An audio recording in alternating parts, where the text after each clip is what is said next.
Visitenkarte Nummer 10 ist Reliktsucher. Dafür müsst ihr alle 9 Relikte in Ashes of the Damned sammeln. So holt ihr euch alle 9 Ashes of the Damned Relikte. Sobald ihr einmal das Easter Egg in Ashes of the Damned im Standardmodus geschafft habt, wählt Weiterspielen. Ihr könnt dann beim Blackwater-See neben dem Spot für die mysteriöse Kiste mit der Truhe, die dort erscheint, interagieren und schaltet so im Hauptmenü den Verflucht-Modus frei. Startet ihr ein Spiel im Verflucht-Modus, könnt ihr Relikte sammeln. Die Relikte sind dazu da, das Spiel auf verschiedene Arten schwieriger zu machen, wodurch ihr aber je nachdem, wie viele Relikte ihr aktiviert habt, neue Optionen im Spiel freischaltet. Aktiviert ihr so viele Relikte, dass Stufe 1 freigeschaltet ist, könnt ihr euch die goldene Panzerung kaufen. Die könnt ihr euch beim Panzerungsmannkauf für 45.000 Punkte holen, nachdem ihr die lila Panzerung gekauft habt. Die goldene Panzerung lädt sich durchgehend automatisch wieder auf, auch wenn ihr keine Panzerplatten habt, und reduziert den erlittenen Schaden noch weiter. Auf Stufe 2 schaltet ihr die Waffenseltenheit Ultra frei. Die könnt ihr euch beim Arsenal für 8000 Schrott kaufen, wodurch die Waffe noch mehr Schaden macht als in legendärer Seltenheit. Und auf Stufe 3 schaltet ihr eine weitere Verbesserung mit Packer Punch frei. Dadurch könnt ihr eure Waffe für 100.000 Punkte auf Stufe 4 verbessern. Die 3 düstere Relikte könnt ihr euch ab Runde 20 holen. Die 3 finstere Relikte könnt ihr euch ab Runde 40 holen und nur wenn ihr so viele Relikte aktiviert habt, dass Stufe 1 freigeschaltet ist. Und die 3 boshaft Relikte könnt ihr euch ab Runde 60 holen und nur wenn ihr so viele Relikte aktiviert habt, dass Stufe 2 freigeschaltet ist. Ihr könnt euch so viele Relikte ihr wollt in einem Spiel holen. So holt euch das erste düstere Relikt, die Anwaltsfeder. Ab Runde 20 könnt ihr 3 Kerzen entzünden. Holt euch dafür Molotovs oder den Napalm-Salve Munitionsmod. Schießt dann die 3 Kerzen in einer beliebigen Reihenfolge ab. Eine ist bei Ashwood rechts neben Juggernog im Regal. Eine zwischen Blackwater-See und Ashwood in der Hütte auf einer Kommode.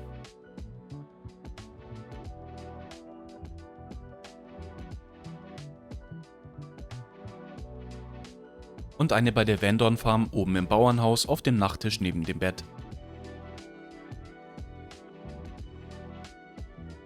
Habt ihr alle 3 entzündet, erscheint bei der Farm ein grünes Portal, bei dem ihr eine Herausforderung starten könnt. Ihr müsst für die Herausforderung im Bereich der Farm bleiben und 4 Wellen abschließen, in denen nur Schockmimiker spawnen. Habt ihr eine Herausforderung geschafft, werdet ihr zurück teleportiert und erhaltet das Relikt als Belohnung, das ihr dann im Verflucht-Modus auswählen könnt. Wenn ihr die Anwaltsfeder auswählt, erscheinen öfter Objekte, die sich als Ausrüstung tarnen und zu einem Mimiker werden, wenn ihr zu nah rangeht oder es anschießt. So holt euch das zweite düstere Relikt, den Drachenflügel. Ab Runde 20 erscheinen zwischen dem Spawn und der Farm, wenn ihr mit dem Jump-Pad springt, 3 lila Kreise. Schießt sie in einer beliebigen Reihenfolge ab und ihr hört Mr. Peaks lachen.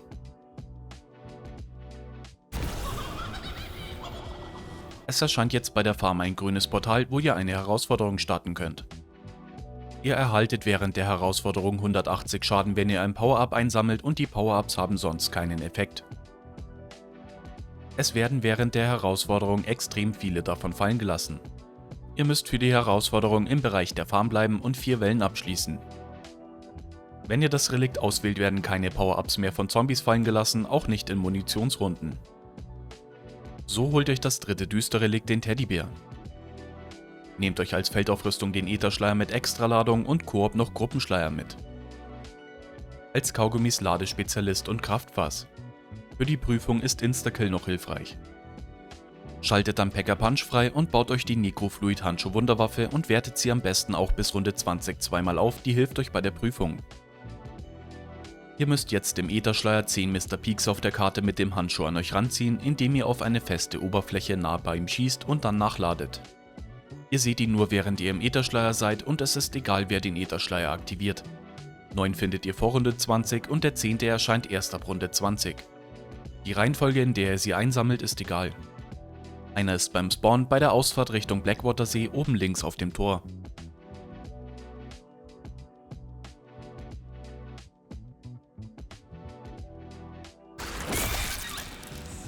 Einer bei der Farm bei dem Silo oben rechts auf der Plattform.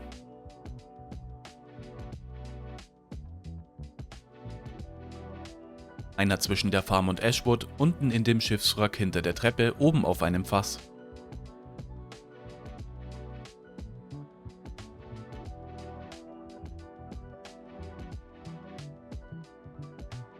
Einer, wenn ihr vor der Garage in Ashwood steht, in der Kirche auf der oberen Etage.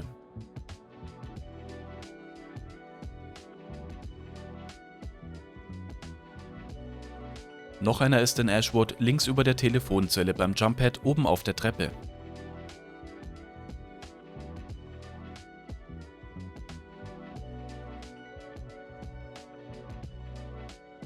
Einer ist zwischen Ashwood und dem Blackwater-See oben rechts auf dem Holzlager.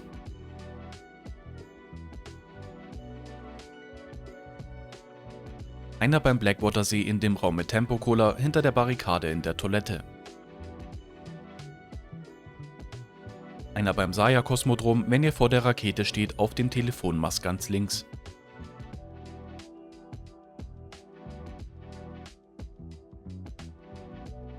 Noch einer ist im Saya-Kosmodrom links von der Werkbank hinter der Barrikade auf der Maschine. Und der letzte taucht ab Runde 20 bei Ausfahrt 115 auf und ist, wenn ihr auf dem Dach mit dem Spot für die mysteriöse Kiste steht, oben links auf dem Schild bei der Straße.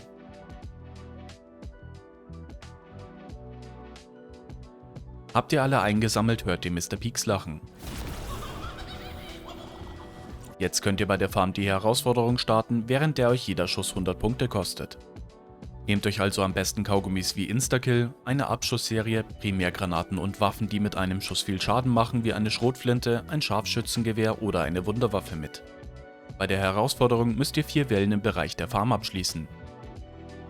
Wenn ihr das Relikt auswählt, ist die Zeit beim Rundenwechsel um 75% kürzer. So holt euch das erste Finsterrelikt, die Vrillkugel. Ihr könnt alle Finsterrelikte nur finden, wenn ihr den Verflucht-Modus startet und so viele Relikte aktiviert habt, dass Stufe 1 freigeschaltet ist. Nehmt euch für die Herausforderung am besten die Kaugummis Maximale Munition und Instakill mit. Baut euch am besten den Necrofluid-Handschuh und verbessert ihn 3-mal mit Pack-a-Punch, da ihr euch während der Herausforderung nichts kaufen könnt. Ab Runde 40 spawnt ein Doppelgast und jede Runde spawnt auch wieder ein neuer. Ihr müsst jetzt einen Doppelgast mit einem Jumppad killen. Springt dafür immer wieder mit einem Jumppad, wenn er direkt hinter euch ist. Das kann ein paar Versuche dauern. Sobald ihr ihn damit in die Luft schleudert, stirbt er und ihr hört Mr. Peaks lachen. Es erscheint jetzt beim Saya-Kosmodrom ein gelbes Portal, bei dem ihr eine Herausforderung starten könnt. Ihr könnt euch während der Herausforderung nichts kaufen. Nehmt euch daher am besten Kaugummis wie Maximale Munition und Instakill mit, eine Abschussserie wie das Geschütz und Äffchen oder Kasimir-Granaten. Wenn ihr das Relikt auswählt, kann jeder Spieler nur noch maximal 4 Extras haben. Wenn ihr den Extrasüchtig-Kaugummi benutzt oder Zufallsextras bekommt, könnt ihr euch aber trotzdem mehr als 4 Extras holen.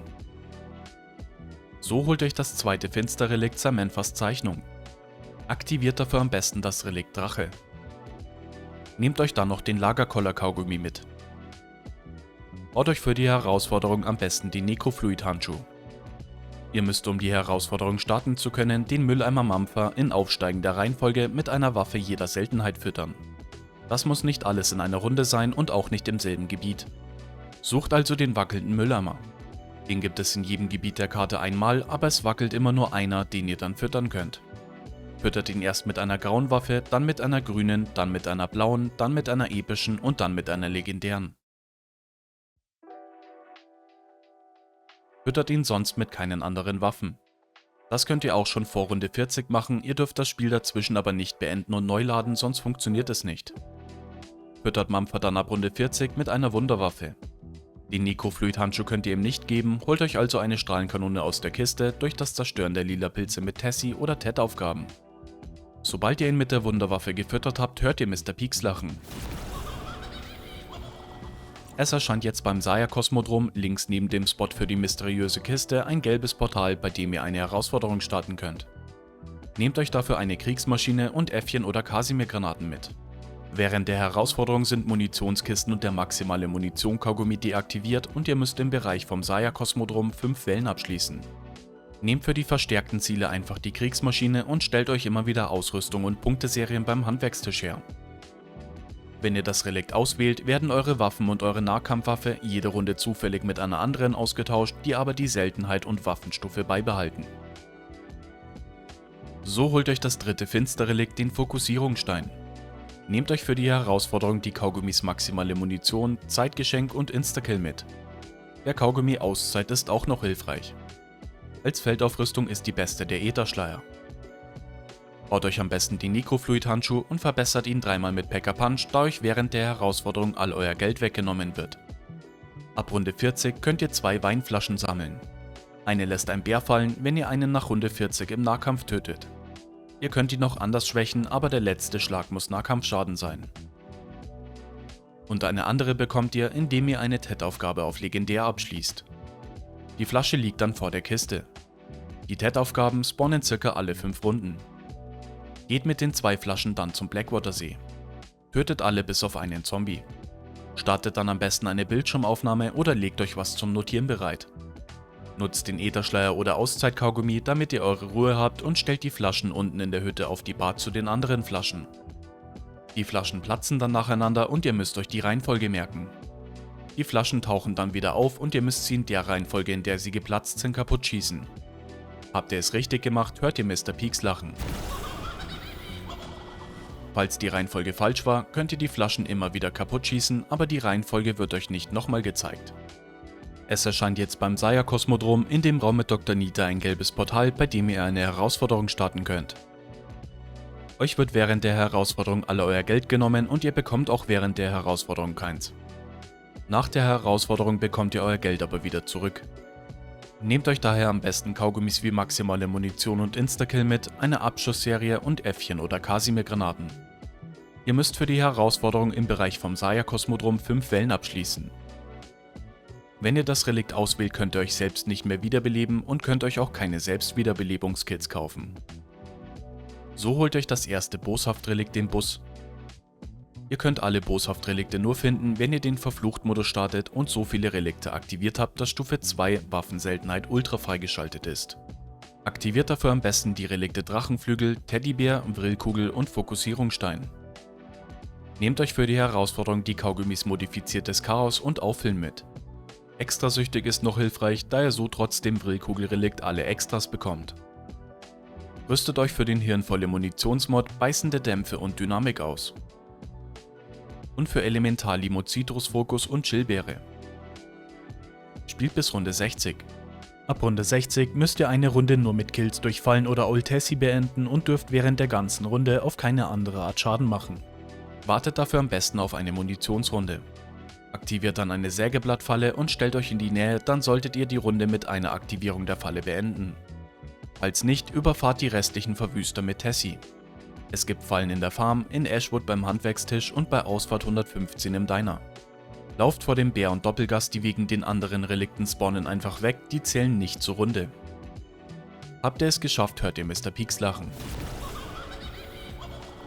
Ihr könnt jetzt beim Bootshaus beim Blackwater-See bei dem roten Portal die Herausforderung starten. Holt euch dafür eure Kaugummis, den hirnvolle Munitionsmod, Psychotrop-Granaten und die goldene Rüstung. Ihr müsst für die Herausforderung im Bereich vom Blackwater-See 6 Wellen abschließen. Während der Herausforderung können Zombies nur durch hirnvolle Zombies getötet werden. Lauft einfach Runden und schießt immer wieder in die Menge.